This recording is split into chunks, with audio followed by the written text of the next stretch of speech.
অনেকে তো অনেকভাবে মাটন রান্না করে খায়, তো আমি কিভাবে মাটন রান্না করি সেটাই তোমাদের সাথে আজকে শেয়ার করব। তো নমস্কার বন্ধুরা, আমি অন্বেষা, আমার ভিডিওতে সকলকে ওয়েলকাম। তো আজকে আমি যেভাবে মাটনটা রান্না করব সেটাই তোমাদের সাথে আজকে শেয়ার করছি। তো সবার প্রথমে আমি এখানে মাংসটায় কিছু মশলা মাখিয়ে নিচ্ছি।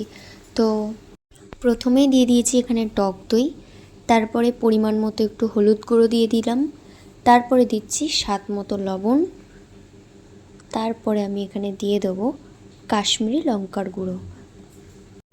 কাশ্মীরি লঙ্কার গুঁড়োটা দিয়ে এরপর আমি একটা চামচের সাহায্যে মশলার সাথে মাংসটা খুব ভালো করে মাখিয়ে নিচ্ছি। তারপর আমি এখানে দিয়ে দিয়েছি বেশ কিছুটা সর্ষের তেল, তারপরে আবারও খুব ভালো করে মাংসটা মাখিয়ে নিচ্ছি। তারপর আমি এখানে দিয়ে দিয়েছি একটা মিডিয়াম সাইজের পেঁয়াজটা দিয়ে আবারও খুব ভালো করে মাখিয়ে নিতে হবে। খুব ভালো মতো মাখানো হয়ে গেলে সব কিছু, তারপর আমি এটা একটা চাপা দিয়ে রেস্টে রেখে দেবো বেশ কিছুক্ষণের জন্য। অন্যদিকে গ্যাসে আমি কড়াই চাপিয়ে দিয়েছি, আর কড়াইতে দিয়ে দিয়েছি বেশ কিছুটা সর্ষের তেল, আর দিয়ে দিয়েছি কেটে রাখা আলু। মাংসতে আলু না দিলে ভালো লাগে? আমার তো মাংসতে আলু না দিলে একদমই ভালো লাগে না। কারা কারা মাংসতে আলু খেতে পছন্দ করো অবশ্যই কমেন্ট করে আমাকে জানাবে। তো আমি এখানে নুন আর হলুদ দিয়ে আলুটাকে ভালো করে ভেজে নিচ্ছি। আলুটাকে একটু লাল করে ভেজে নিতে হবে। আলুটা আমার ভাজা হয়ে গেলে আমি একটা জায়গায় তুলে রাখছি।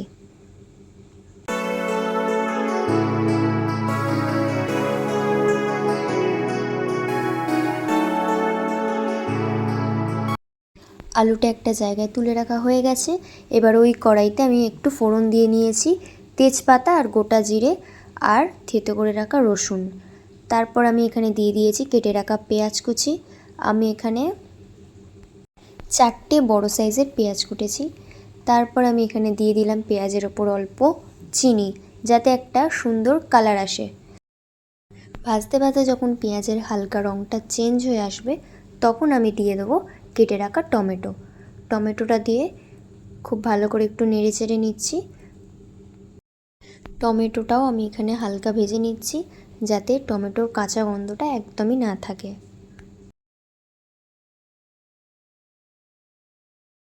পেঁয়াজটা ভাজা হয়ে আসলে আমি এখানে দিয়ে দিয়েছি মাটন, যেটা আমি কিছুক্ষণ আগেই মশলা মাখিয়ে রেখেছিলাম।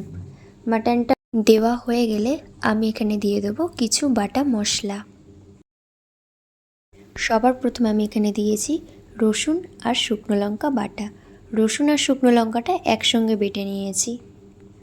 তারপর খুব ভালো করে আমি মাংসর সাথে কষিয়ে নিচ্ছি।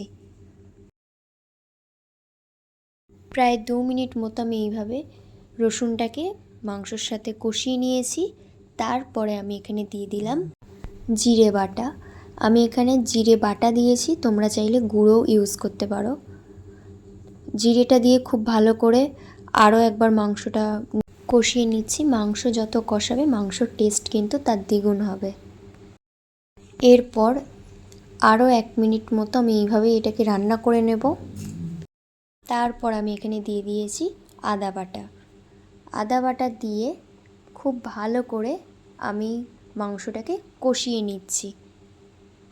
আদাটা পরে দেওয়ার একটাই কারণ আদা বেশিক্ষণ কষলে কিন্তু তেতো হয়ে যায়, তাই এটা সবার লাস্টে দিয়েছি। তারপর খুব ভালো করে আমি মাংসটা কষিয়ে নিচ্ছি।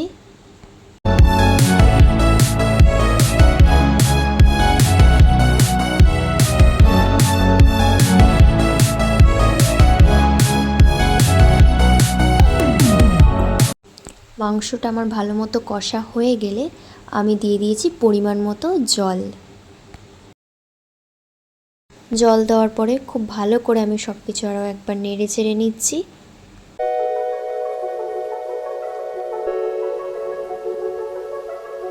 এরপর আমি এখানে দিয়ে দিয়েছি মিট মশলা। তোমরা এখানে চাইলে গরম মশলাও দিতে পারো। তো দেখো কি সুন্দর একটা কালার চলে এসছে। তো মাংসটা এইভাবেই বেশ কিছুক্ষণ কষিয়ে নেওয়ার পরে আমি এখানে আলুটা দিয়ে দিয়েছি। আলু দিয়ে খুব ভালো করে আমি মাংসটা কষিয়ে নিচ্ছি যাতে আলুর মধ্যেও মশলাটা ঢোকে। বেশ কিছুক্ষণ এইভাবেই আমি এই মাংসটা রান্না করে নিয়েছি। তারপরে দিয়ে দিয়েছি পরিমাণ মতো জল। মাংসটা যেহেতু আমার কড়াইয়ে কষা হয়ে গেছিলো, তাই এটা তারপরে প্রেসার কুকারে দিয়ে দিয়েছি। প্রেসার কুকারে দিয়ে 4টে সিটি মেরে আমি মাংসটা নামিয়ে নিয়েছি। তো আমার পুরোপুরি মাংসটা তৈরি হয়ে গেছে। এটাই হচ্ছে তার ফাইনাল লুক। আজকের রেসিপিটা কেমন লাগলো অবশ্যই কমেন্ট করে জানাবেন। ভালো লাগলে ভিডিওতে একটি লাইক করে চ্যানেলটি সাবস্ক্রাইব করে দেবেন। দেখা হচ্ছে নতুন কোনো ভিডিওতে। টাটা।